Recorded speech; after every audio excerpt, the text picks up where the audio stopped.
الحمد لله نحمده ونستعينه ونؤمن به ونتوكل عليه ونعوذ بالله من شرور أنفسنا ومن سيئات أعمالنا من يهده الله فلا مضل له ومن يضلله فلا هادي له أشهد أن لا إله إلا الله وحده لا شريك له وأشهد أن محمدًا عبده ورسوله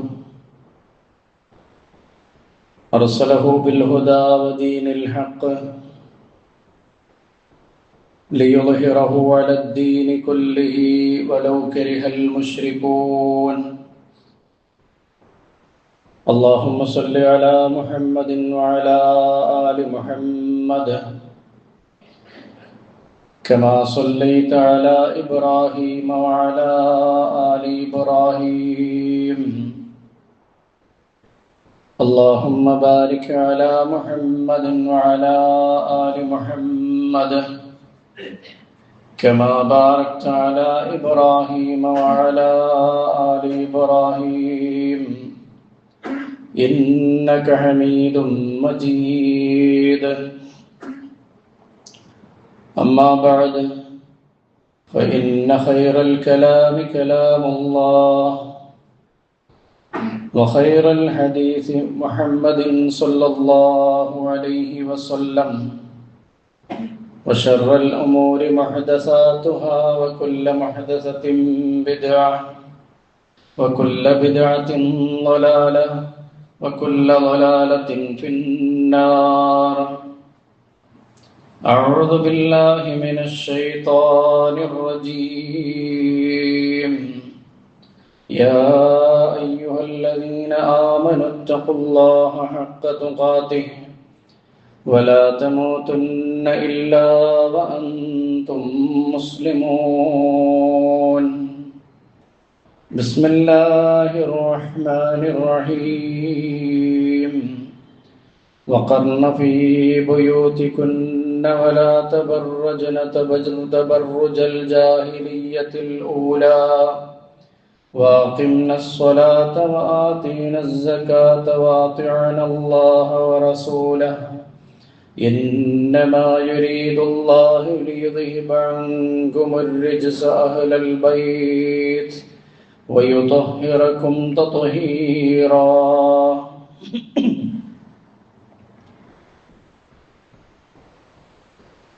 ഏറെ ബഹുമാനമുള്ള സത്യവിശ്വാസികളെ, വിശ്വാസിനികളെ, സർവലോക നിയന്താവായ അല്ലാഹു സുബ്ഹാനഹു വ തആല വിധിവിലക്കുകൾ ജീവിതത്തിൻ്റെ എല്ലാ മേഖലയിലും കാത്തു സൂക്ഷിച്ചുകൊണ്ട് ജീവിക്കണമെന്ന് സ്വന്തത്തെ മറക്കാതെ ഉണർത്തുകയാണ്, വസിയ്യത്ത് ചെയ്യുകയാണ്.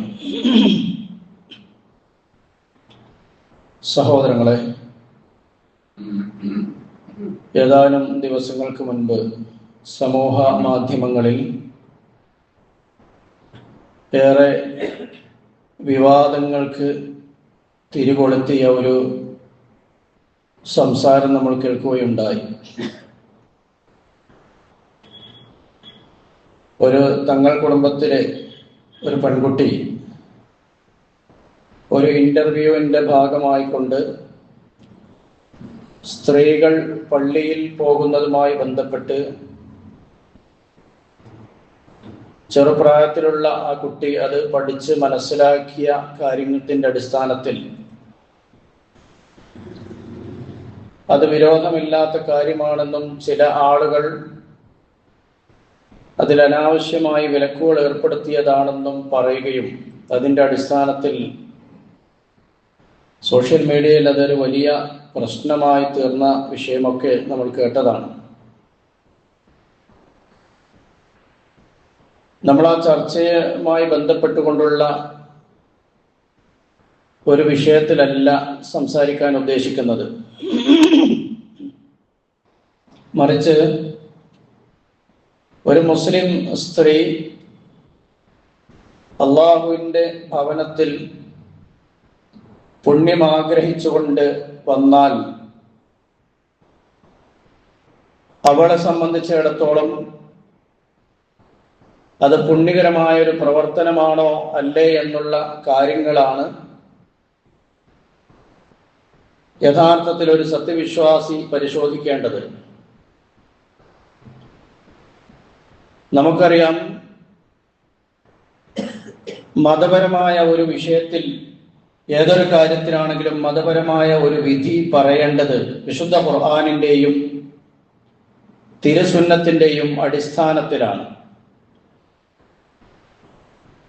നമ്മൾ മനസ്സിലാക്കിയതാണ്,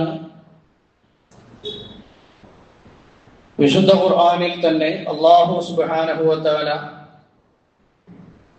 സത്യവിശ്വാസികൾക്ക് മാതൃകയായി ഉപമിച്ച് പറഞ്ഞ ഒരു സ്ത്രീ രത്നമുണ്ട്, മറിയം റളിയല്ലാഹു അൻഹ. അവരെ സംബന്ധിച്ചിടത്തോളം നമ്മൾ മനസ്സിലാക്കിയത് സൂറത്ത് ആലി ഇംറാനിലൂടെ നമ്മൾ മനസ്സിലാക്കിയിട്ടുണ്ട്. അവരുടെ മാതാവിന്റെ ഒരു പ്രത്യേക നേർച്ചയുടെ ഫലമായിക്കൊണ്ട് പള്ളിയിലേക്ക് നേർച്ചയാക്കപ്പെട്ട ഒരു കുട്ടിയായിരുന്നു അവരെന്നും പിന്നീട് അവർ വളർന്നതും ജീവിച്ചതുമെല്ലാം പള്ളിയിലായിരുന്നു എന്നുമൊക്കെ വിശുദ്ധ ഖുർആൻ കൃത്യമായി നമുക്ക് പഠിപ്പിച്ചു തരുന്നുണ്ട്. ചില മുസ്ലിയാക്കന്മാർ ഈ സംഭവം അഥവാ മറിയം റളിയല്ലാഹു അൻഹ ജീവിച്ചത് പള്ളിയുടെ ഉള്ളിലല്ല, തൊട്ടടുത്തുള്ള ഒരു റൂമിലാണ്, പള്ളിക്ക് പുറത്താണ് എന്നൊക്കെ പറഞ്ഞ് ന്യായീകരിക്കാൻ ശ്രമിക്കുന്നതൊക്കെ നമ്മൾ കേട്ടിട്ടുണ്ട്. എന്നാൽ വിശുദ്ധ ഖുർആൻ ഈ വിഷയവുമായി ബന്ധപ്പെട്ടുകൊണ്ട് കൃത്യമായ പ്രതിപാദനമാണ് നടത്തിയിട്ടുള്ളത്. സൂറത്ത് ആലി ഇംറാനിലെ 37-ാമത്തെ ആയത്തിലൂടെ അല്ലാഹു സുബ്ഹാനഹു വ തആല നമുക്ക് പഠിപ്പിച്ചു തരുന്നത്, വകഫലഹാ സക്കരിയ കുല്ലമാ ദഖല അലൈഹാ സക്കരിയൽ മിഹ്റാബ വജദ ഇൻദഹാ റിസ്ഖ. മറിയം റളിയല്ലാഹു അൻഹയുടെ വിഷയത്തിൽ, അഥവാ അവരൊരു പെണ്ണാണല്ലോ, അവരുടെ കാര്യങ്ങൾ കണ്ടറിയുന്നതിന് വേണ്ടി സക്കരിയ അലൈഹിസ്സലാമയെ അല്ലാഹു സുബ്ഹാനഹു വ തആല അവർക്ക് കഫാലത്ത് ഏൽപ്പിച്ചു കൊടുത്തു എന്നാണ്. അവരുടെ ആവശ്യങ്ങൾ കണ്ടറിഞ്ഞ് ചെയ്തു കൊടുക്കാനും വേണ്ടുന്ന ഖിദ്മത്ത് ചെയ്തു കൊടുക്കാനും ഒക്കെ അവരുടെ അമ്മായിയുടെ ഭർത്താവായിരുന്ന സക്കരിയ നബി അലൈഹിസ്സലാം, ആ സക്കരിയ നബിയെയാണ് അല്ലാഹു സുബ്ഹാനഹു വ തആല ഏൽപ്പിച്ചു കൊടുത്തത്. കുല്ലമാ ദഖല അലൈഹാ സക്കരിയൽ മിഹ്റാബ, മെഹ്റാബിലേക്ക് സക്കരിയ നബി അലൈഹിസ്സലാം പ്രവേശിക്കുന്ന സന്ദർഭത്തിലെല്ലാം നമുക്കറിയാം പള്ളിയില് മെഹ്റാബ് എന്ന് പറയുന്നത് എന്താ? ആ പള്ളിയുടെ ഏറ്റവും മുൻപിലുള്ള ഇമാം കയറി നിൽക്കുന്ന സ്ഥാനത്തിനാണ് നമ്മൾ മെഹ്റാബ് എന്ന് പറയാറുള്ളത്. ആ മെഹ്റാബിനോട് ചേർന്ന് അല്ലെങ്കിൽ അതിന്റെ ഉള്ളിൽ തന്നെയുള്ള ഒരു റൂമിലാണ് മറിയം റളിയല്ലാഹു അൻഹ കഴിഞ്ഞുകൂടിയിരുന്നത്. അവിടേക്ക് സക്കരിയ നബിക്കല്ലാതെ മറ്റൊരാൾക്കും പ്രവേശനം അനുവാദമുണ്ടായിരുന്നില്ല. അങ്ങനെ സക്കരിയ നബി അവിടെ ചെല്ലുമ്പൊക്കെ മറിയം റളിയല്ലാഹു അൻഹയുടെ അരികിലുള്ള ഒരു കറാമത്ത് അദ്ദേഹം കാണുകയാണ്. വജദ ഇൻദഹാ റിസ്ഖ. അവിടെ ആ നാട്ടിൽ അല്ലെങ്കിൽ ആ സമയത്ത് ലഭിക്കാത്ത തരത്തിലുള്ള അല്ലെങ്കിൽ അദ്ദേഹം കൊണ്ടുചെല്ലുന്ന ഭക്ഷണത്തിന് ആവശ്യമില്ലാത്ത വിധം മറിയം റളിയല്ലാഹു അൻഹയുടെ അരികിൽ ഭക്ഷണം കാണുമ്പോൾ അദ്ദേഹം അത്ഭുതത്തോടെ ചോദിക്കുകയാണ്, യാ മറിയം അന്നാ ലക്കി ഹാദാ, മറിയം ഇത് എവിടെ നിന്ന് കിട്ടി? അവർ പറയും, ഖാലത് ഹുവ മിൻ ഇൻദില്ലാഹ് ഇന്നല്ലാഹ യർസുഖു മൻ യശാഉ ബിഗൈരി ഹിസാബ്. ഇത് റബ്ബ് നൽകുന്നതാണ്, അള്ളാഹുവിന്റെ അരികിൽ നിന്നുള്ളതാണ്. അള്ളാഹു കണക്ക് നോക്കാതെ ഭക്ഷണം നൽകുന്നവനാണ് എന്നവർ ആ പുണ്യമാക്കപ്പെട്ട ആ ഒരു അവസ്ഥയെ സംബന്ധിച്ച് എടുത്തു പറയുകയാണ്. ഇവിടെ നമ്മൾ മനസ്സിലാക്കേണ്ടത്, ഹറാമായ എല്ലാ കാര്യങ്ങളും അള്ളാഹുവും അവന്റെ റസൂലും നമുക്ക് കൃത്യമായി പഠിപ്പിച്ചു തന്നിട്ടുണ്ട്. ഹറാമായ ഒരു വിഷയവുമായി ബന്ധപ്പെട്ടുകൊണ്ട് വിശുദ്ധ ഖുർആനിൽ ഒരിക്കലും ഇങ്ങനെ ഒരു പ്രസ്താവന ഒരു സ്ത്രീ അവിടെ താമസിച്ചിരുന്നു എന്ന് നമ്മളെ പഠിപ്പിക്കില്ല. അത് ഹറാമാണെങ്കിൽ നമ്മുടെ നാട്ടിലുള്ള ഇസ്ലാമിക പണ്ഡിതന്മാർ എന്ന് സ്വയം അവകാശപ്പെടുന്നവരായ മുസ്ലിയാക്കന്മാർ പറയുന്നത് പെണ്ണ് പള്ളിയിൽ പോകൽ ഹറാമാണെന്നാണ്. വിശുദ്ധ ഖുർആൻ അങ്ങനെ ഒരു കാര്യം നമ്മളെ പഠിപ്പിച്ചിട്ടില്ല. അത് നമ്മൾ കൃത്യമായി ഈ ഒരു സംഭവത്തിലൂടെ തന്നെ നമ്മൾ മനസ്സിലാക്കണം. പള്ളിക്കെതിരെ മുറവിളി കൂട്ടുന്ന ആളുകൾ പെണ്ണ് പള്ളിയിൽ പോകൽ ഹറാമാണെന്ന് പറയുകയും അതിനുവേണ്ടി പ്രസ്താവന നടത്തുകയും നമ്മൾ കണ്ടതാണല്ലോ. ആ പെൺകുട്ടി അത് ചില ആളുകൾ തടഞ്ഞതാണ് എന്ന് പറഞ്ഞപ്പോ മുസ്ലിയാക്കന്മാർ സകല കൊമ്പും കുഴലും വെച്ച് അതിനെതിരെ പ്രതിരോധിക്കുന്ന കാഴ്ചകൾ സോഷ്യൽ മീഡിയകളിലൂടെ നമ്മൾ കണ്ടതാണ്. ആ സമ്മർദ്ദത്തിന് വഴങ്ങിയാണല്ലോ പിതാവ് അത് തിരുത്തേണ്ടി വന്നത്. അതിന്റെ രാഷ്ട്രീയ പശ്ചാത്തലം മറ്റൊന്ന്, അത് നമ്മൾ അവിടേക്കൊന്നും അല്ല പ്രവേശിക്കുന്നത്. ഒരു മുസ്ലിം എന്നുള്ള നിലയിൽ നമ്മൾ മനസ്സിലാക്കേണ്ടത് ഇങ്ങനെയുള്ള ഹറാമുകളും ഹലാലുകളും തീരുമാനിക്കാനുള്ള അധികാരം നമുക്കില്ല.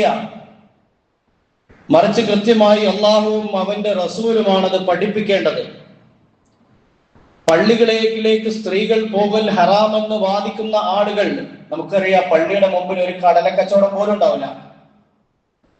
ഇത്തരം ആളുകളുടെ ഭാര്യമാരും പെൺമക്കളും നേർച്ചകളും പൂരങ്ങളും അപ്പവാണിഭ നേർച്ചകളും ഒക്കെ നടക്കുന്ന എല്ലാവിധ പൈശാചിക കേന്ദ്രങ്ങളിലേക്കും കൂലം കുത്തി ഒഴുകുന്ന കാഴ്ചകൾ നമ്മൾ സാധാരണ കണ്ടുവരാറുണ്ട്. അത് ബിസിനസിന്റെ ഒരു ഭാഗമാണ്. അവിടെ എല്ലാവിധ ബിസിനസിന്റെയും ഒരു കേന്ദ്രമായി ഈറ്റില്ലമായി തീരുമ്പോ അള്ളാഹുവിനെ മാത്രം സുജൂദ് ചെയ്യണമെന്നുള്ള ഉദ്ദേശത്തോടു കൂടി ഒരു പെണ്ണ് പള്ളിയിലേക്ക് വരുന്നതിനെതിരെ മതവിധി ഹറാമും ഹലാലുമാക്കി മാറ്റുന്ന ഹറാമിന്റെ ഫത്വ നൽകുന്നവരായ ആളുകൾ, അവരുടെ ലക്ഷ്യം അതിൽ തന്നെ കൃത്യമാണ്. കാരണം പള്ളിക്ക് വന്ന പ്രത്യേകിച്ചൊന്നും കിട്ടാനില്ല, മുസ്ലിയാക്കന്മാർക്ക് അതുകൊണ്ട് നേട്ടവുമില്ല. ചില ആളുകൾ വാദിക്കാറുണ്ട്, ഹിജാബിന്റെ ആയത്ത് അവതരിച്ചതിന് ശേഷം സ്ത്രീകൾ പള്ളിയിൽ പോയിട്ടില്ല എന്ന് പറഞ്ഞുകൊണ്ട് അവർ ഓതാറുള്ളത് സാധാരണ സൂറത്ത് അഹ്സാബിലെ 33 ആയത്താണ്. ഞാൻ ആമുഖമായി നിങ്ങളെ കേൾപ്പിച്ചത് അതാണ്. സൂറത്ത് അഹ്സാബിലെ 33 ആയത്ത് ഒന്ന്, ഹിജാബിന്റെ ആയത്ത് എന്ന് പറയുന്നത് മറ്റൊന്ന്. ഇത് രണ്ടും രണ്ടാണ് എന്നുള്ളത് നമ്മൾ മനസ്സിലാക്കണം. അല്ലാഹു സുബ്ഹാനഹു വ തആല വിശുദ്ധ ഖുർആനിലൂടെ പറഞ്ഞത് വഖർന ഫീ ബുയൂതികുന്ന വലാ തബറജ്ന തബറുജൽ ജാഹിലിയ്യത്തിൽ ഊല, നിങ്ങൾ നിങ്ങളുടെ വീടുകളിൽ അടങ്ങി ഒതുങ്ങിയിരിക്കണം. ജാഹിലിയ കാലത്ത് കഴിഞ്ഞുകൂടിയിരുന്നത് പോലെ നിങ്ങൾ അങ്ങാടികളിലൂടെ വലസി നടക്കരുത്. ഈ നിർദ്ദേശം അല്ലാഹുവിന്റെ പ്രവാചകന്റെ ഭാര്യമാരോടാണ് വിശുദ്ധ ഖുർആൻ കൃത്യമായി പറയുന്നത്. കാരണം അവർ ലസ്തുന്നക അഹദുൻ മിനൻ നിസാ, മറ്റുള്ള പെണ്ണുങ്ങളെ പോലെ അല്ല നിങ്ങൾ എന്ന് അല്ലാഹു സുബ്ഹാനഹു വ തആല കൃത്യമായി പ്രവാചക പത്നിമാരോട് നിർദ്ദേശം നൽകുന്നുണ്ട്. അതുകൊണ്ട് തന്നെ അവർ തങ്ങളുടെ ഭവനങ്ങളിൽ, പ്രവാചക പത്നിമാർ തങ്ങളുടെ ഭവനങ്ങളിൽ അടങ്ങി ഒതുങ്ങി കഴിയണം, നമസ്കാരം നിർവഹിക്കണം, അതുപോലെ തന്നെ സക്കാത്ത് നൽകണം, അള്ളാഹുവിനെയും അവന്റെ റസൂലിനെയും അനുസരിക്കണം എന്നൊക്കെ പറഞ്ഞുകൊണ്ടുള്ള ഇസ്ലാമികപരമായ നിയമം നടപ്പിലാക്കുന്നു. ഇവിടെ ഈ ആയത്ത് പ്രവാചകന്റെ പത്നിമാർക്ക് വേണ്ടി അവതരിച്ചതാണ് എന്നുള്ളതാണ് അതിന്റെ അവതരണ പശ്ചാത്തലം. എങ്കിലും ഇതിന് ഈ വിഷയമല്ല നമ്മൾ ഇതിന്റെ ഒരു തെളിവായി പറയേണ്ടത് എന്നാണ് ഞാൻ സൂചിപ്പിച്ചു വരുന്നത്. റസൂലുള്ളാഹി സ്വല്ലല്ലാഹു അലൈഹി വസല്ലമയുടെ ഭാര്യമാരോ അല്ലെങ്കിൽ ആ കാലത്തുള്ള സഹാബ വനിതകളോ ഈ ഒരു ആയത്ത് അവതരിച്ചത് തങ്ങൾക്ക് പള്ളികളിൽ പോകുന്നതിന് വിലക്ക് ഏർപ്പെടുത്തിയതാണ് എന്ന് ഒരിക്കലും മനസ്സിലാക്കിയിട്ടില്ല. കാരണം റസൂലുള്ളാഹി സ്വല്ലല്ലാഹു അലൈഹി വസല്ലമയുടെ ജീവിതം, അവിടുത്തെ ജീവിതത്തിൽ പ്രവാചകന്റെ ഭാര്യമാരും അതുപോലെ തന്നെ ആ കാലത്തുള്ള സഹാബ വനിതകളും പള്ളികളിൽ കൃത്യമായി ജുമുഅ ജമാഅത്തുകൾക്ക് വന്നിരുന്നു എന്ന് ധാരാളം ഹദീസുകൾ വളരെ സ്വഹീഹായത് നമുക്ക് റിപ്പോർട്ട് ചെയ്യാൻ സാധിക്കുന്നതാണ്. നമ്മുടെ ഉമ്മയായ ആയിഷ റളിയല്ലാഹു അൻഹ പറയുകയാണ്, അന്ന റസൂലുള്ളാഹി സ്വല്ലല്ലാഹു അലൈഹി വസല്ലം ഖാൽ, നബി സല്ലല്ലാഹു അലൈഹി വസല്ലമയുടെ കാലത്തുള്ള സ്ത്രീകൾ കാന ലിയുസല്ലിയ സുബ്ഹ ഫയൻസരിഫു النിസാഅ മുതലഫിആതുൻ ബിമുറൂതിഹിന്ന. ആയിഷ റളിയല്ലാഹു അൻഹ പറയാണ്, നബി സല്ലല്ലാഹു അലൈഹി വസല്ലമയുടെ കാലത്ത് സ്ത്രീകൾ, സഹാബ വനിതകൾ പ്രവാചകന്റെ പുറകിൽ നിന്നുകൊണ്ട് സുബ്ഹി നമസ്കാരത്തിന് വരും. എന്നിട്ട് ഫയൻസരിഫു النിസാഅ, പെണ്ണുങ്ങള് പള്ളിയിൽ നിന്ന് പിരിഞ്ഞു പോകും. മുതലഫിആതുൻ ബിമുറൂതിഹിന്ന, തങ്ങളുടെ മൂടുപടങ്ങൾ ചുറ്റിപ്പൊതിഞ്ഞുകൊണ്ട്. മാ യഅരിഫുന മിനൽ ഗലസ്, സുബ്ഹിന്റെ സമയമാണല്ലോ, ഇരുട്ടുണ്ടാവും. ആ ഇരുട്ടിൽ അവർക്ക് ആരാണ് ആ പോകുന്നത് എന്ന് കൃത്യമായി മനസ്സിലാകുമായിരുന്നില്ല. അത്രമാത്രം ഇരുട്ടുള്ള സന്ദർഭങ്ങളിൽ പോലും പ്രവാചകന്റെ പുറകിൽ സഹാബ വനിതകൾ നമസ്കാരത്തിന് സുബ്ഹി ജമാഅത്തിന് വന്നിരുന്നു എന്ന് ഈ ഹദീസിന്റെ ശറഹ് പരിശോധിച്ചാൽ നമുക്ക് കാണാം.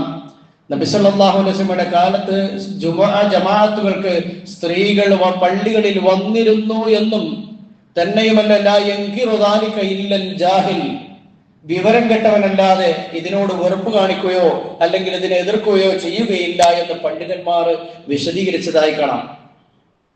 റസൂലുള്ളാഹി സ്വല്ലല്ലാഹു അലൈഹി വസല്ലമ പുരുഷന്മാരോട് കൽപ്പിച്ചതായി അബൂ ഹുറൈറ റളിയല്ലാഹു അൻഹു ഉദ്ധരിക്കുന്ന ഹദീസിലൂടെ കാണാം. ഖാല റസൂലുള്ളാഹി സ്വല്ലല്ലാഹു അലൈഹി വസല്ലം ലാ തംനഉ ഇമാ അല്ലാഹി മസാജിദല്ലാഹ്. പുരുഷന്മാരോടാണ് കൽപ്പന, നിങ്ങൾ അല്ലാഹുവിന്റെ അടിയാത്തുകളെ, അല്ലാഹുവിന്റെ ഭവനത്തെ തൊട്ട് തടയരുത്. വലാ യഖ്റുജുന ഇല്ലാ വഹുന്ന തുഫ്ലാത്ത്. എന്നിട്ട് പിന്നീട് നബി സല്ലല്ലാഹു അലൈഹി വസല്ലമയോട് നബി സല്ലല്ലാഹു അലൈഹി വസല്ലമ പറയുന്നത് പെണ്ണുങ്ങളോടാണ്. വലാ യഖ്റുജുന ഇല്ലാ വഹുന്ന തുഫ്ലാത്ത്, സുഗന്ധം പൂശിക്കൊണ്ടല്ലാതെ നിലയിൽ അവർ പുറപ്പെട്ടു കൊള്ളട്ടെ എന്ന് വെച്ചാൽ സുഗന്ധ ദ്രവ്യങ്ങൾ ഉപയോഗിച്ചുകൊണ്ട് പെണ്ണ് പള്ളിയിൽ വരാൻ പാടില്ല എന്ന് ഈ ഹദീസ് നമുക്ക് പഠിപ്പിച്ചു തരുന്നു. സാലിം ഇബ്നു അബ്ദുല്ലാഹ് റളിയല്ലാഹു അൻഹു ഉദ്ധരിക്കുന്ന ഒരു ഹദീസിലൂടെ കാണാവുന്നതാണ്. അദ്ദേഹം പറയുകയാണ്, തന്റെ പിതാവിൽ നിന്നാണ് അദ്ദേഹം അത് ഉദ്ധരിക്കുന്നത്. നബി സല്ലല്ലാഹു അലൈഹി വസല്ലമയുടെ കാലത്ത് നബി സല്ലല്ലാഹു അലൈഹി വസല്ലമ പറയുകയാണ്, ഇദാ ഇസ്തഅദന അഹദുകും ഇംറഅതഹു ഇലൽ മുസല്ലി ഇലൽ മസ്ജിദി ഫലാ യംനഅഹ. നിങ്ങളുടെ ആരുടെയെങ്കിലും ഭാര്യ, നബി തന്റെ സഹാബിമാരോടാ പറയുന്നത്, നിങ്ങളുടെ ആരുടെയെങ്കിലും ഭാര്യമാർ പള്ളിയിലേക്ക് പോരുന്ന വിഷയവുമായി ബന്ധപ്പെട്ടുകൊണ്ട് ഞാനും പള്ളിയിലേക്ക് വരട്ടെ എന്ന് നിങ്ങളോട് അനുവാദം ചോദിച്ചാൽ ഫലാ യംനഅഹ, നിങ്ങൾ അവരെ ഒരിക്കലും തടയരുത് എന്ന് സഹാബിമാർ കൃത്യമായി ഉദ്ധരിക്കുകയാണ്. എന്നാൽ പെണ്ണ് പള്ളിയിലേക്ക് വരുന്ന സ്ഥലങ്ങളിൽ എന്തെങ്കിലും പ്രശ്നമുണ്ടെങ്കിൽ അവർക്ക് തടയാൻ അനുവാദമുണ്ട്. അവിടെ നിന്ന് പ്രശ്നമാണ് അല്ലെങ്കിൽ എന്തെങ്കിലും വിഷയമാണ്, നീ ഇപ്പൊ അങ്ങോട്ട് പോണ്ട എന്ന് ഭർത്താക്കന്മാർക്ക് സാമൂഹിക പശ്ചാത്തലത്തിനനുസരിച്ചാണ്. പക്ഷെ അല്ലാത്ത സന്ദർഭങ്ങളിൽ ഭാര്യമാർക്ക് പള്ളിയിലേക്ക് വരുന്നതിനെ സംബന്ധിച്ച് പുരുഷന്മാർക്ക് തടയാൻ പാടില്ല എന്നാണ് റസൂലുള്ളാഹി സ്വല്ലല്ലാഹു അലൈഹി വസല്ലമ ഈ ഹദീസിലൂടെ പറയുന്നത്. അബ്ദുല്ലാഹി ഇബ്നു ഉമർ റളിയല്ലാഹു അൻഹു റിപ്പോർട്ട് ചെയ്യുന്ന മറ്റൊരു ഹദീസിലൂടെ കാണാം, قال رسول الله صلى الله عليه وسلم لا تمنعوا نساءكم المساجد. നിങ്ങൾ സ്ത്രീകളെ സംബന്ധിച്ചിടത്തോളം പള്ളികളെ തടയരുത്. അപ്പോൾ ഇങ്ങനെയൊക്കെയുള്ള ഹദീസുകൾ കൃത്യമായി നമ്മുടെ മുൻപാകെ ഉണ്ടായിട്ടും ചില ആളുകൾ ഉദ്ധരിക്കാറുണ്ട് ചില ഹദീസുകൾ, അതായത് സ്ത്രീകൾക്ക് പള്ളികളെക്കാൾ ഉത്തമം വീടാണ് എന്ന് പറയുന്ന ചില ഹദീസുകൾ. അത്തരം ഹദീസുകളെ സംബന്ധിച്ച് പണ്ഡിതന്മാർ കൃത്യമായി വളരെ വിശദമായി വിശദീകരിച്ച വിഷയങ്ങളാണ്. അതിന്റെ റാവിമാരിൽ ചില ആളുകളെ സംബന്ധിച്ചിടത്തോളം സംശയമുണ്ട്. അല്ലെങ്കിൽ ഒരു സ്ത്രീയെ, ഉമ്മുമൈദിൻ എന്ന് പറയുന്ന ഒരു സ്ത്രീയോട് നബി സല്ലല്ലാഹു അലൈഹി വസല്ലമ പറഞ്ഞത്, എന്റെ പുറകിൽ നമസ്കരിക്കുന്നതിനേക്കാൾ നിനക്കുത്തമം നിന്റെ വീടാണ്, നിന്റെ വീട്ടിലുള്ള നിന്റെ റൂമാണ് എന്ന് എടുത്തു പറഞ്ഞുകൊണ്ട് പറഞ്ഞ ഒരു ഹദീസ് ആണ് സാധാരണയായി ഉദ്ധരിക്കാറുള്ളത്. ഈ ഹദീസിനെ സംബന്ധിച്ച് പണ്ഡിതന്മാർ നൽകുന്നത്, ആ പെണ്ണിനെ സംബന്ധിച്ചിടത്തോളം ചില പ്രശ്നങ്ങൾ ഉണ്ടായിരുന്നു എന്ന് വെച്ചാൽ അവർക്ക് വരുന്നതുമായി ബന്ധപ്പെട്ടുകൊണ്ട് തടസ്സങ്ങൾ ഉണ്ടായിരുന്നു. ആ സമയത്ത് എന്നിട്ടും അവർ പള്ളിയിൽ വരാൻ വേണ്ടി അള്ളാഹുവിന്റെ റസൂലിനോട് അനുവാദം ചോദിച്ചു. ചില ആളുകൾ പണ്ഡിതന്മാർ വിശദീകരിക്കുന്നത് അവരുടെ ഭർത്താവ് വിസമ്മതിച്ചു എന്നാണ്. ആ സമയത്താണ് അവരോട് ഇങ്ങനെ ഒരു വാക്ക് നബി സല്ലല്ലാഹു അലൈഹി വസല്ലമ പറഞ്ഞത് എന്നാണ് അതിന്റെ യാഥാർത്ഥ്യം. പക്ഷെ ആ ഹദീസ് പൊക്കിപ്പിടിച്ചുകൊണ്ട് പെണ്ണുങ്ങൾ മുഴുവനും പള്ളിയിൽ വരും ഹറാമാണെന്ന് ഫത്വ പറയുന്ന ആളുകൾ, മറിച്ച് ഒരുപാട് ഹദീസുകൾ സ്വഹീഹായി റസൂലുള്ളാഹി സ്വല്ലല്ലാഹു അലൈഹി വസല്ലമയുടെ പിറകിൽ നിന്ന് നമസ്കരിച്ചിരുന്നു എന്നുള്ളതിന് തെളിവ് നമ്മുടെ മുമ്പിൽ ഉണ്ടായിട്ടും അതിനെല്ലാം കണ്ണടച്ചിരുട്ടാക്കിക്കൊണ്ട് അതിനെതിരെ ഹറാമിന്റെ ഫത്വ നൽകുന്നവരായ ആളുകൾ സത്യത്തിൽ ഇസ്ലാമിന്റെ നിയമവിധികളെയാണ് ഇവിടെ അപമാനിക്കുന്നത് എന്നാണ് നമ്മൾ മനസ്സിലാക്കേണ്ടത്. ഒരിക്കൽ ചില സഹാബിമാർ സഹൽ ഇബ്നു സഅദ് റളിയല്ലാഹു അൻഹു പറയുകയാണ്, ലഖദ് റഅയ്തു الرجال ആഖിദി അസ്റഹും ഫീ അഅനാഖിഹിം മിൻ ളൈഖിൽ അസ്ർ. അതായത് തുണികൾ, വസ്ത്രങ്ങൾ ഇല്ലാത്തത് കാരണത്താൽ ചില പുരുഷന്മാർ തങ്ങളുടെ തുണികളെ അവരുടെ പിരമിഡുകളിലേക്ക് ബന്ധിച്ച നിലയിലായി ഞാൻ കണ്ടു. എവിടെ? ഖൽഫ റസൂലുള്ളാഹി സ്വല്ലല്ലാഹു അലൈഹി വസല്ലം. നബി സല്ലല്ലാഹു അലൈഹി വസല്ലമയുടെ പുറകിൽ നമസ്കരിക്കുന്ന സഹാബിമാര് അവർക്ക് ചുമൽ മറക്കാൻ നിവൃത്തിയില്ലാത്തത് കൊണ്ട് അവരുടെ തുണികള് കഴുത്തിലൂടെ കെട്ടിയിട്ട് ഇങ്ങനെ ഒരു കഴുത്തിലേക്ക് പിടിച്ച് കെട്ടിയ നിലയിൽ നമസ്കരിക്കുന്നത് ഞാൻ കണ്ടു. സ്വാഭാവികമായും എന്താണ്, പുറകിൽ നിൽക്കുന്ന ആളുകൾ ഇവർ സുജൂദിന് പോകുമ്പോൾ അവരുടെ ഔറത്തുകൾ കാണും. കാരണം വസ്ത്രം പൊങ്ങിയാണല്ലോ ഇരിക്കുന്നത്. ആ സന്ദർഭത്തിൽ ഈ വിഷയം നബി സല്ലല്ലാഹു അലൈഹി വസല്ലമയുടെ ശ്രദ്ധയിൽപ്പെടുത്തിയപ്പോ അവിടുന്ന് പറഞ്ഞു സ്ത്രീകളോട്, പുരുഷന്മാരുടെ, റസൂലുള്ളാഹി സ്വല്ലല്ലാഹു അലൈഹി വസല്ലമയുടെ പള്ളിയും അവിടെ സ്ത്രീകളുമായി ബന്ധപ്പെട്ട വിഷയങ്ങൾ നമ്മൾ മനസ്സിലാക്കുമ്പോൾ കൃത്യമായിട്ട് നമുക്ക് മനസ്സിലാവും. സൊഫ് നിൽക്കേണ്ടുന്ന മര്യാദകൾ പഠിപ്പിക്കുന്നിടത്ത് കാണാം പുരുഷന്മാർക്ക് ഒന്നാമത്തെ സൊഫാണ് ഉത്തമം.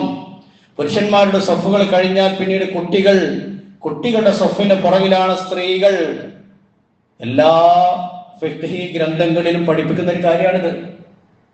അതേപോലെ തന്നെ റസൂലുള്ളാഹി സ്വല്ലല്ലാഹു അലൈഹി വസല്ലമയുടെ കാലത്ത് തന്നെ മസ്ജിദുൻ നബവിയിലേക്ക് സ്ത്രീകൾക്ക് കടന്നു വരാൻ ബാബു മുസല്ലൻ നിസാ എന്ന് പറഞ്ഞുകൊണ്ടൊരു വാതിൽ തന്നെ ഉണ്ടായിരുന്നു എന്നാണ്.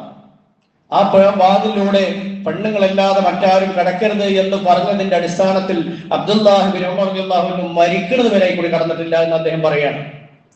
അപ്പൊ ഇത്രയും കൃത്യമായി ഉള്ള ഈ കാര്യം സഹാബിമാര് വസ്ത്രത്തിന്റെ ആ ഒരു ലാഘവത്വം കാരണത്താൽ അവരുടെ വസ്ത്രങ്ങൾ കഴുത്തിലേക്ക് കെട്ടിയിരുന്നു എന്നുള്ള വിഷയം കണ്ടപ്പോൾ റസൂലുള്ളാഹി സ്വല്ലല്ലാഹു അലൈഹി വസല്ലം പറയാ, മഅശറൻ നിസാ, സ്ത്രീകളെ, ലാ തർഫഅന റഊസകുന്ന ഹത്താ യർഫഉ റിജാൽ, ആണുങ്ങൾ സുജൂദിൽ നിന്ന് എഴുന്നേറ്റ് ഇരിക്കുന്നത് വരെ നിങ്ങൾ നിങ്ങളുടെ തലകളെ ഉയർത്തരുത്.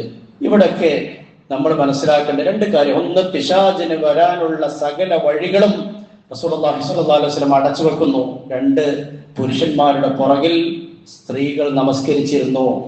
ഹറാമാണെങ്കിൽ അള്ളാഹിന്റെ റസൂലിന്റെ കാലത്ത് ഇങ്ങനെ ഒരു സംഭവം ഉണ്ടാവും. ഇതൊക്കെ കൃത്യമായി മനസ്സിലാക്കിയ കാര്യമാണ്. നമ്മൾ പഠിച്ചതാണ്. പ്രവാചകൻ സല്ലല്ലാഹു അലൈഹി വസല്ലമയുടെ കാലത്ത് ജമാഅത്തുകൾക്ക് പങ്കെടുത്തിരുന്നു. അതുപോലെ തന്നെ രാത്രി നമസ്കാരങ്ങളിൽ പങ്കെടുത്തിരുന്നു. എഴുത്തികാഫുകൾ ഇരുന്നിരുന്നു. ഒരുപാട് ഹദീസുകൾ ഇതുമായി ബന്ധപ്പെട്ടുകൊണ്ട് നമുക്ക് ഉദ്ധരിച്ചാൽ കഴിയും. പക്ഷേ നമ്മൾ മനസ്സിലാക്കേണ്ട മറ്റൊരു വിഷയം, ആയിഷ റളിയല്ലാഹു അൻഹ ഉദ്ധരിക്കുന്ന ഒരു കാര്യം, ലൗ റഅ റസൂലുള്ളാഹി സ്വല്ലല്ലാഹു അലൈഹി വസല്ലം മാ അഹദസ നിസാഇ ലമനഅഹുന്ന അൽമസാജിദ് കമാ മനഅ ബനി ഇസ്രായീൽ. റസൂലുള്ളാഹി സ്വല്ലല്ലാഹു അലൈഹി വസല്ലമയുടെ വഫാത്തിന് ശേഷം സഹാബിമാരിൽപ്പെട്ട ചില ആളുകളുടെ ഭാര്യമാരും മക്കളുമൊക്കെ പള്ളിയിലേക്ക് വരുന്ന കോലം കണ്ടപ്പോ ആയിഷ റളിയല്ലാഹു അൻഹ പറഞ്ഞൊരു വാക്കാണത്. എങ്ങാനും അള്ളാഹിന്റെ റസൂൽ എങ്ങാനും ഇത് കണ്ടിരുന്നുവെങ്കിൽ ബനൂ ഇസ്രായേലിലുള്ള പെണ്ണുങ്ങളോട് നിങ്ങൾ മേലാലും പള്ളിയിൽ പോകരുത് എന്ന് ആ കാലത്തുണ്ടായിരുന്ന പ്രവാചകന്മാർ അല്ലെങ്കിൽ ഉലമാക്കൾ പറഞ്ഞതുപോലെ, കാരണം പറഞ്ഞതുപോലെ ഈ പെണ്ണുങ്ങളോടും പറയുമായിരുന്നു എന്ന് ആയിഷ റളിയല്ലാഹു അൻഹ പറഞ്ഞുവെങ്കിൽ സ്ത്രീകൾ ശ്രദ്ധിക്കേണ്ട ഒരു വിഷയമാണ് ഇവിടെ മനസ്സിലാക്കേണ്ടത്. റസൂലുള്ളാഹി സ്വല്ലല്ലാഹു അലൈഹി വസല്ലം പറഞ്ഞു, അലങ്കാരങ്ങൾ അണിഞ്ഞുകൊണ്ട് സുഗന്ധങ്ങൾ പൂശിക്കൊണ്ട് പള്ളിയിൽ ഒരു പെണ്ണ് വരാൻ പാടില്ല. ഇത് അള്ളാഹുവിന്റെ റസൂലിന്റെ കൽപ്പനയാണ്. സഹോദരന്മാരെ, എത്ര ആളുകളുണ്ട് നിങ്ങളുടെ കൂട്ടത്തിൽ പള്ളിയിലേക്ക് വരുമ്പോ അത്തർ പുരട്ടുന്ന ആളുകൾ? കല്യാണങ്ങൾക്ക് പോകുമ്പോ ന്യായീകരിക്കാറുണ്ട് ചില ആളുകൾ. അത് മുഖത്തൊരു പാടുണ്ടായിരുന്നു, അപ്പോൾ ശേഷം പൗഡർ ഇട്ടതാ. അതുപോലെ തന്നെ കൺമഷി എഴുതി, ലിപ്സ്റ്റിക് പുരട്ടി, ഈ രൂപത്തിലൊക്കെ പെണ്ണുങ്ങൾ പള്ളിയിലേക്ക് വന്നു കഴിഞ്ഞാൽ ആ പെണ്ണിനെ സംബന്ധിച്ച് അവൾ മോശക്കാരിയായ ഒരു പെണ്ണായിക്കൊണ്ടാണ് ഇസ്ലാമിക പണ്ഡിതന്മാർ വിശദീകരിച്ചിട്ടുള്ളത് എന്ന് നമ്മൾ മനസ്സിലാക്കണം. മറ്റുള്ള പുരുഷന്മാരെ ആകർഷിക്കുന്ന തരത്തിലുള്ള വേഷഭൂഷാദികളുമായിക്കൊണ്ട് പള്ളിയിൽ എന്നല്ല അങ്ങാടികളിലാണെങ്കിലും കല്യാണ വീടുകളിലാണെങ്കിലും ഒക്കെ ഒരു പെണ്ണ് പുറത്തിറങ്ങുന്നുണ്ടെങ്കിൽ ആ പെണ്ണിനെ സംബന്ധിച്ചിടത്തോളം പിശാച് അവളുടെ പുറകെ ഉണ്ടാവും. അവൾ ഒരു മോശപ്പെട്ട പെണ്ണായിക്കൊണ്ട് തന്നെയാണ് ഇസ്ലാമിന്റെ കാഴ്ചപ്പാടിൽ അവളെ വിലയിരുത്തേണ്ടത്. അലങ്കാരം പ്രകടിപ്പിക്കാൻ ഒരു സ്ത്രീക്ക് അനുവാദമുള്ളത് തന്റെ ഭർത്താവിന്റെ മുമ്പിൽ, തന്റെ വീട്ടിന്റെ ഉള്ളിൽ മാത്രമാണ്. ഇത് പെണ്ണുങ്ങളെ അപമാനിക്കലല്ല, മറിച്ച് അവരുടെ ഇസ്സത്ത് കാത്തു സൂക്ഷിക്കുകയാണ് ഇസ്ലാം ചെയ്തിട്ടുള്ളത് എന്നാണ് നമ്മൾ മനസ്സിലാക്കേണ്ടത്. എന്നാൽ അതേ ഇസ്ലാം തന്നെ മാന്യമായ വസ്ത്രം ധരിച്ചുകൊണ്ട് അള്ളാഹുവിനെ ഭയപ്പെട്ടുകൊണ്ട് അവന്റെ പള്ളികളിൽ വന്നുകൊണ്ട് അവർ ആരാധനാ കർമ്മങ്ങൾ നടത്തിയാൽ അള്ളാഹുവിന്റെ അരികിൽ നിന്നുള്ള പ്രതിഫലം പുരുഷന്മാരെ പോലെ തന്നെ സ്ത്രീകൾക്കും നേടിയെടുക്കാൻ കഴിയുമെന്ന് റസൂലുള്ളാഹി സ്വല്ലല്ലാഹു അലൈഹി വസല്ലമയുടെ അധ്യാപനങ്ങളിൽ നിന്നും വിശുദ്ധ ഖുർആനിന്റെ ആയത്തുകളിൽ നിന്നുമൊക്കെ കൃത്യമായി നമുക്ക് മനസ്സിലാക്കി തരുന്ന കാര്യങ്ങളാണ്. ഒരാളും ഫത്വ നൽകിയതിന്റെ പേരിൽ അത് ഹറാമാകാൻ പോണില്ല. അള്ളാഹുവിന്റെ റസൂൽ അനുവദിച്ച കാര്യമാണ്. സഹോദരിമാരെ ശ്രദ്ധിക്കുക.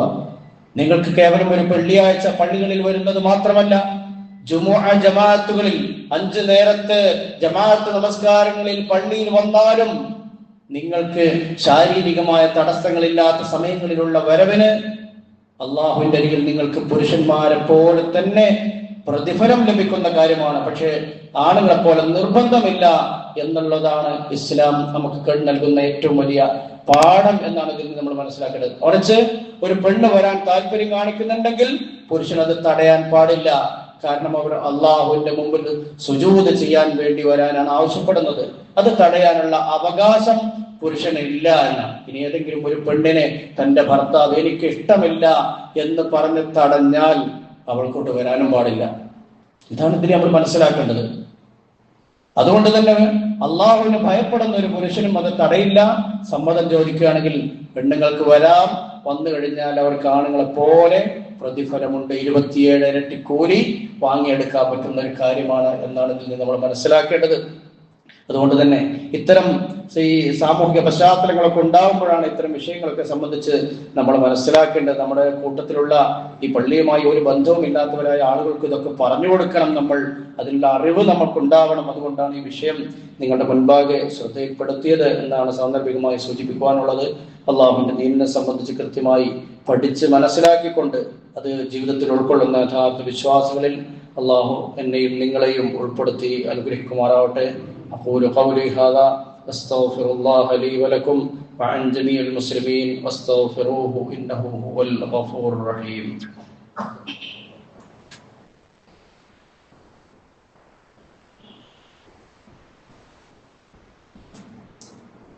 الحمد لله رب العالمين.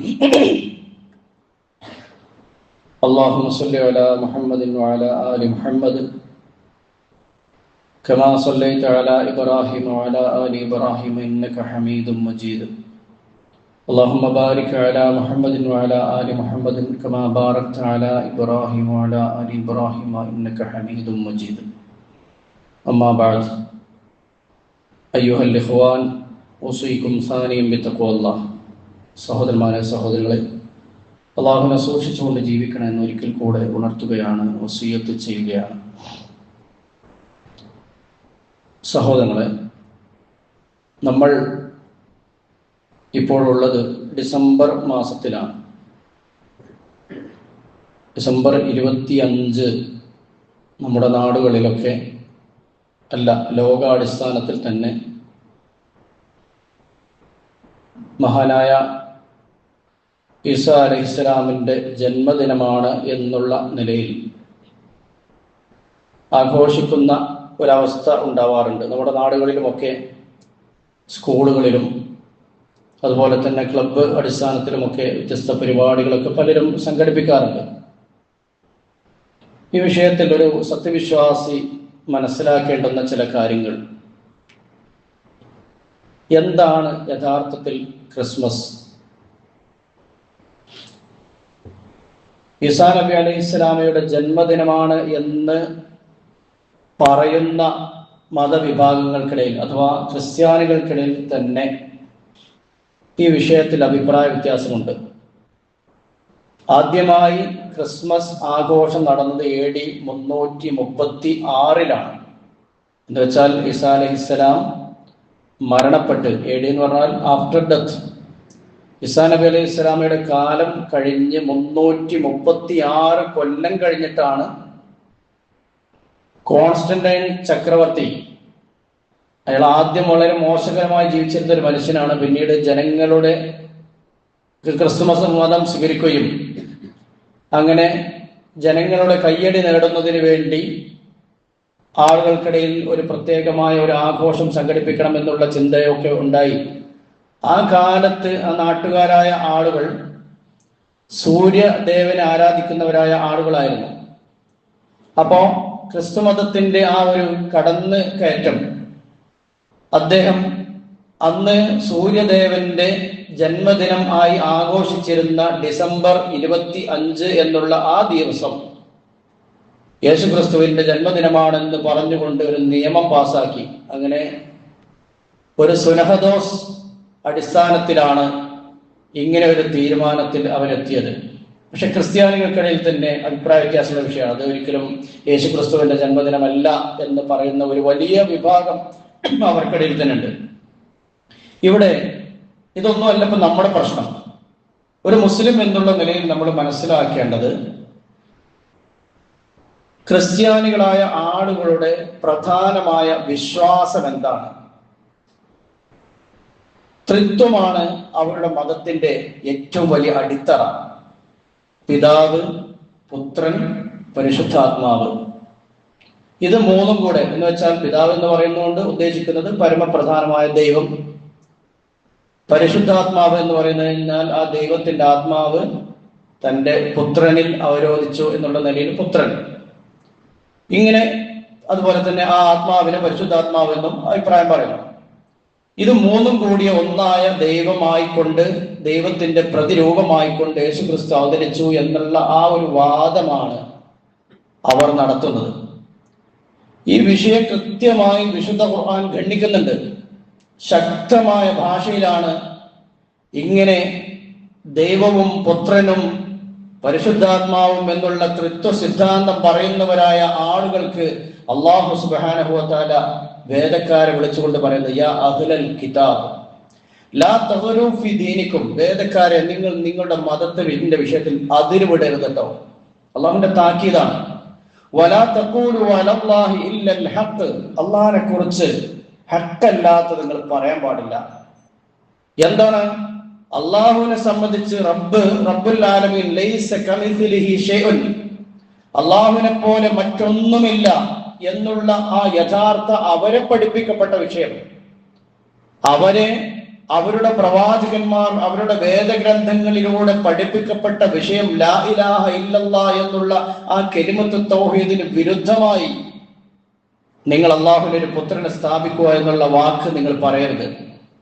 ഇന്നമൽ മസീഹു ഈസ ഇബ്നു മറിയം റസൂലുള്ളാഹ്, ഈസാ നബി അലൈഹിസ്സലാം, മറിയമിന്റെ പുത്രൻ ഈസാ അലൈഹിസ്സലാം അള്ളാഹുവിന്റെ ദൂതനാണ്. വകലിമതുഹു, അവന്റെ കൽപ്പനയുമാണ്.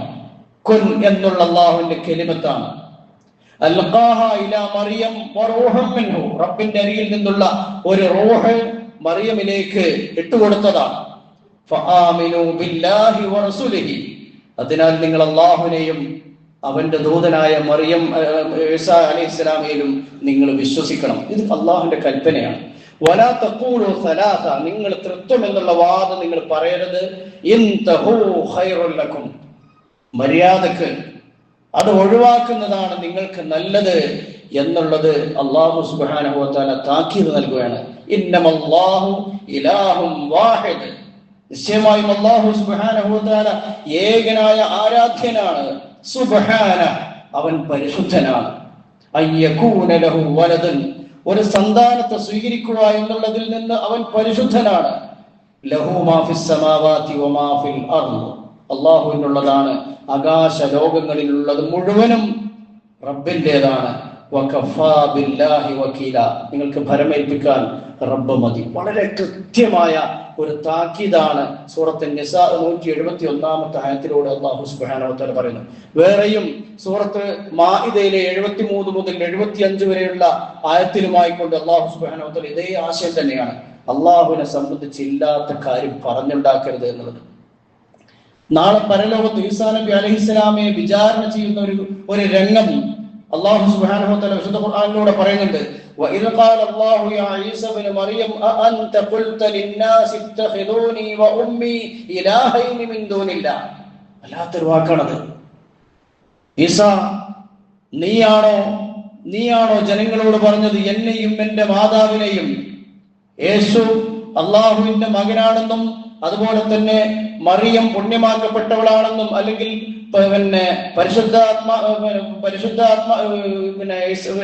ദൈവത്തിന്റെ ഉമ്മയാണെന്നും ഒക്കെ നീയാണോ പറഞ്ഞതിന്റെ അടിസ്ഥാനത്തിലാണോ അവർ